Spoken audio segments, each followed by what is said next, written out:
আসসালামু আলাইকুম প্রিয় শিক্ষার্থীরা, আমি ফারহানা আক্তার স্নিগ্ধা। এখন আমি আলোচনা করব অধ্যায় 4-এর টাইপ 3 ভিত্তিক এমসিকিউ নিয়ে। টাইপ 3 এর আলোচ্য বিষয় হচ্ছে সময় ও শক্তি ব্যবস্থাপনার সময় তালিকার প্রয়োজনীয়তা ও বিবেচ্য বিষয়। অর্থাৎ দেখো, সময় শক্তি ব্যবস্থাপনা, সময় তালিকার প্রয়োজনীয়তা, বিবেচ্য বিষয় রিলেটেড যে গুরুত্বপূর্ণ এমসিকিউ আছে, যেগুলো বিগত বোর্ডে বারবার চলে আসছে, এমনকি যেগুলো তোমাদের পরীক্ষার জন্য গুরুত্বপূর্ণ, সেগুলো এখন আমরা একটু দেখব। আচ্ছা, আমরা একটু দেখি, শুরু করি। আমরা এখানে বলেছে 24 নাম্বার। 24 নাম্বার বলেছে সীমিত সম্পদ কোনটি? আচ্ছা, কোনটা লিমিটেড সম্পদটা? আমরা জানি সীমিত সম্পদ হচ্ছে সময়। ঠিক আছে, সীমিত সম্পদ কোনটি বলতো? সময়। ওকে, তারপরের প্রশ্নে আমরা চলে যাব। তারপরের প্রশ্নে বলেছে যে সময় তালিকা কেমন প্রকৃতির হওয়া উচিত। সময় তালিকা কেমন প্রকৃতির হওয়া উচিত বলতো? সময় তালিকা হতে হবে নমনীয়, যাতে তুমি কি করতে পারো, একটু রদ বদল করতে পারো, একটু চেঞ্জ করতে পারো। অনেক সময় প্রয়োজনে তোমার এটা দরকার হয়। এরপর বলেছে যে কোনো কাজের কঠিন কাজের পর হালকা কাজ করলে কি হয় আর কি। এক কাজ একঘেয়েমি আসে কোনোদিনও না। তুমি একটা কঠিন কাজ করলে, অনেক সময় ধরে একটা কাজ করার পর হালকা কাজ করলে তোমার মনে একটু কি হয়, ক্লান্তি দূর হয়, তুমি নেক্সট আরেকটা কাজ করার উৎসাহ পাও। ঠিক আছে, পরবর্তী কাজে উৎসাহ পাও। আমাদের হবে 2 ও 3 নাম্বার। ওকে, এর পরবর্তী আমরা যাব। এর পরবর্তীতে বলেছে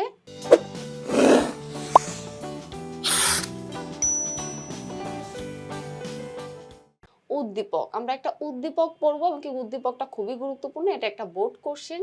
ওকে, আমরা একটু দেখবো উদ্দীপকটি পড়ে 27 ও 28 নং প্রশ্নের উত্তর দাও। মালা সারাদিন যখন যে কাপড় সামনে পড়ে সেটাই ধুয়ে ফেলে।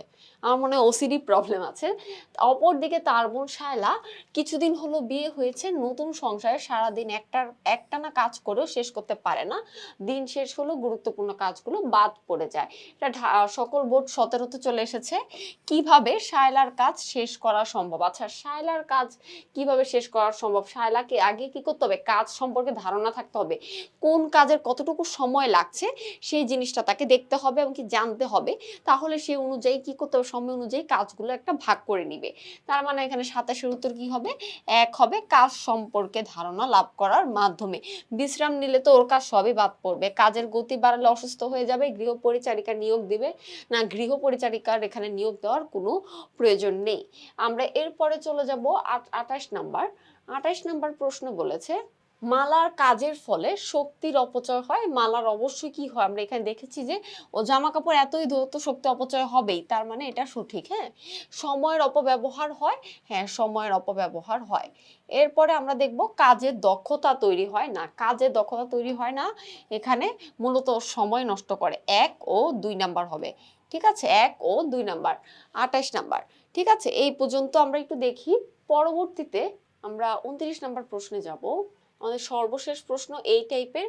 সর্বশেষ প্রশ্ন যেটা বলেছে যে কোনটি ছাড়া লক্ষ্য অর্জন সম্ভব নয়। দেখো, বাজেট, সময় তালিকা, শিক্ষাগত যোগ্যতা, শক্তির ব্যবস্থাপনা।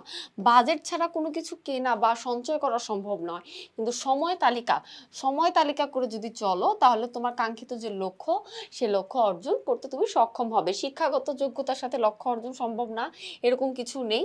শক্তির ব্যবস্থাপনা, এটা মূলত লক্ষ্যের সাথে তোমার সম্পর্কযুক্ত হচ্ছে সময় তালিকা। আশা করি টাইপ 3 ভিত্তিক যে এমসিকিউ গুলো ছিল সেগুলো তোমরা বুঝতে পেরেছো। দেখা হবে পরবর্তী টাইপ ভিত্তিক এমসিকিউ নিয়ে। সবাই ভালো থাকবে, সুস্থ থাকবে। আসসালামু আলাইকুম।